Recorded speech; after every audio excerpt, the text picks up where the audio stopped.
It's sitting on a shelf right now. Maybe next to the salt, maybe shoved behind the cornstarch. Probably been there for months. A little orange box with a teaspoon stuck in it, and absolutely zero idea it's about to become the most useful thing in your garden. Because here's what the label doesn't tell you. Sodium bicarbonate, which is the real name for what's in that box, is a registered biopesticide. The EPA actually classified it. Not some wellness blogger, not an organic gardening forum thread from 2009.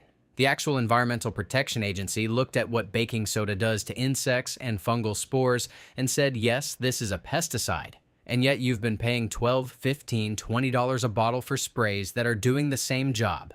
In some cases, a worse job. With a list of ingredients you'd need a chemistry degree to pronounce.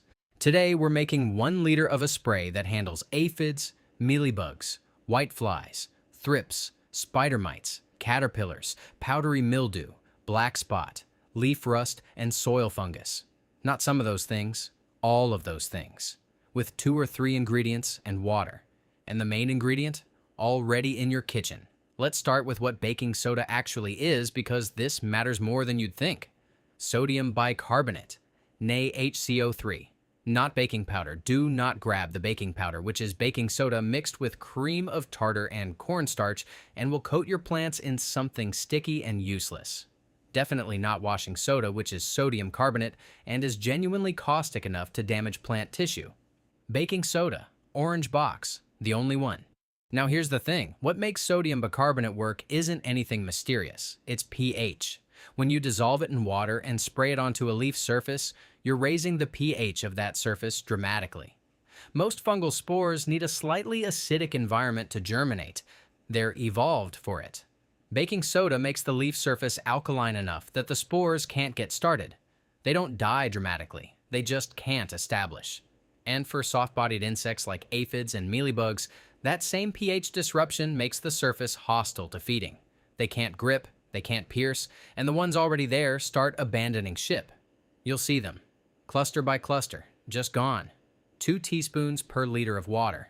That's the dose. 2 teaspoons, about what you'd measure for a small batch of something in the kitchen, into a full spray bottle of water. And you've already built the backbone of something that outperforms most of what's on the shelf at the garden center. But we're not stopping there.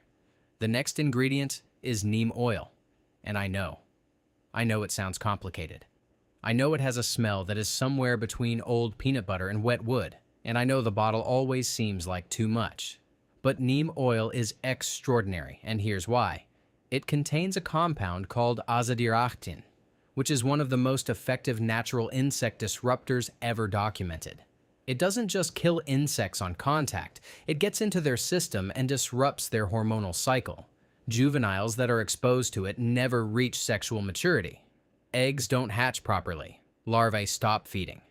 It interrupts the reproductive cycle at multiple points simultaneously, which is why you don't see resistance building the way you do with synthetic pyrethroids. The insects can't develop resistance to something that works at the hormonal level. Add 1 teaspoon of neem oil to your liter, and right here is where I need to be completely honest with you. You can substitute.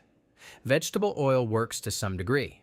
Clove oil works. Eucalyptus oil works. But each of those has a ceiling. And neem is the ceiling. If you're dealing with a real infestation, thrips on your tomatoes, spider mites that have colonized your entire back corner, caterpillars going through your basil like it's buffet night, use neem.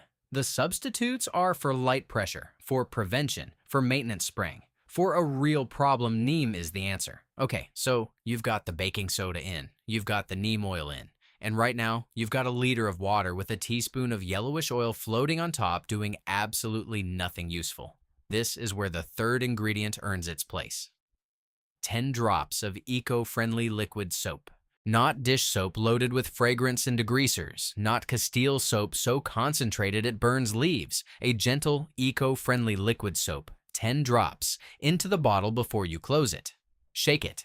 You're watching the oil emulsify, watching it actually combine with the water rather than just floating there. The soap is the emulsifier. Without it, you stop shaking and the spray separates immediately, and you're just misting your plants with water and a vague hope. With it, you've got a real suspension that coats leaf surfaces evenly, sticks, and works on contact, and it gets better. The soap itself is doing work. The surfactant compounds in soap break down the waxy protective coating on soft-bodied insects. Aphids, whiteflies, thrips, they have a cuticle, a thin, waxy shell that protects them from dehydration. Soap dissolves it. Suddenly, they're vulnerable to everything: the pH, the neem, the air. It's not a coincidence that so many organic sprays contain soap. It's a delivery mechanism and an active ingredient at the same time. Before you spray anything, do a patch test. This is not nervous beginner energy. This is how experienced gardeners work. Pick one leaf on each plant type you're treating. Spray it. Wait 24 hours. If the leaf is fine, spray the whole plant. If the leaf wilts or shows stress, dilute your mix. Add another 200 milliliters of water and try again. You're calibrating, not failing. Different plants have different sensitivities, and young seedlings or plants already under stress need a gentler concentration than a healthy, established tomato plant. This step costs you 1 day and saves you a whole plant. One more thing before you spray.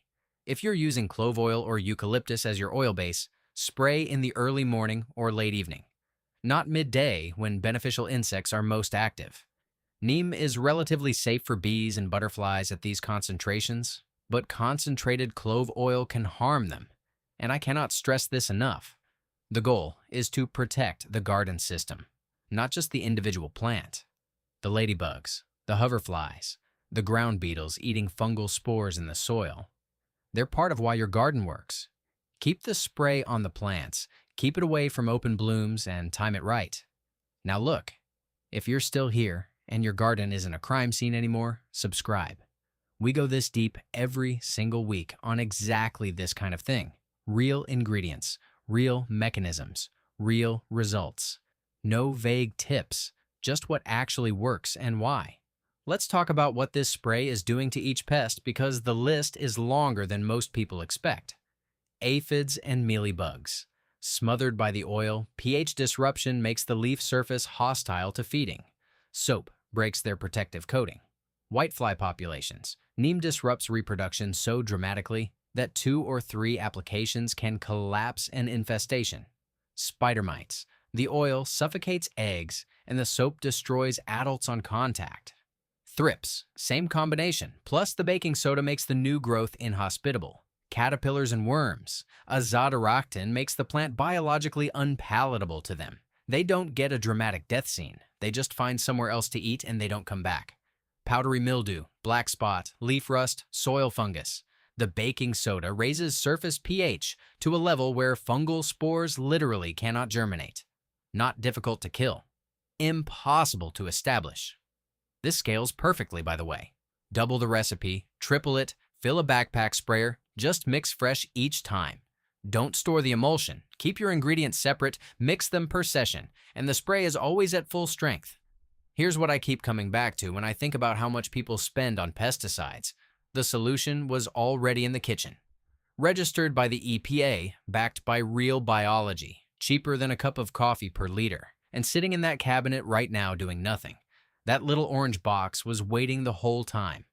Before I go, drop a comment and tell me which pest you're battling right now, because I want to know if it's caterpillars or mildew running the show in your garden this season. And next time you reach for a chemical spray, remember, you have something better already. You just needed to know what it was.